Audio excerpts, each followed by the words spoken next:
আভ্যন্তরীণ যুদ্ধে লিপ্ত মিয়ানমারের রাখাইনে মানবিক সাহায্য পৌঁছানোর জন্য বাংলাদেশকে করিডোর হিসাবে ব্যবহারের অনুমতি দেওয়ার ব্যাপারে অন্তর্বর্তীকালীন সরকার নাকি নীতিগতভাবে সিদ্ধান্ত নিয়েছে।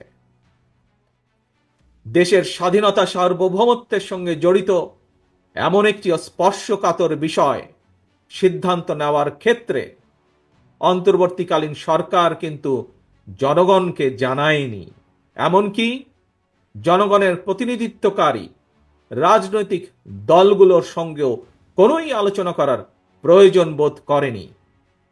দেশের জনগণকে না জানিয়ে অন্তর্বর্তীকালীন সরকার এ ধরনের সিদ্ধান্ত নিতে পারে কিনা কিংবা নেওয়া উচিত কিনা এই মুহূর্তে সেই বিতর্ক আমি তুলতে চাই না।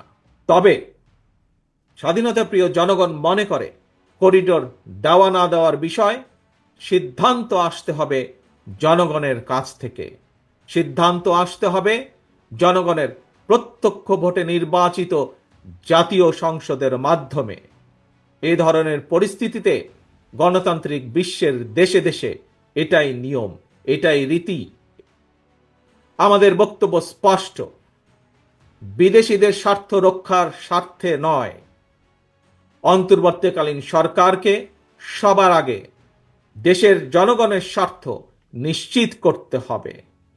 কারণ মিয়ানমার, ভারত, পাকিস্তান কিংবা অন্য কোনো দেশ নয়, সবার আগে বাংলাদেশ।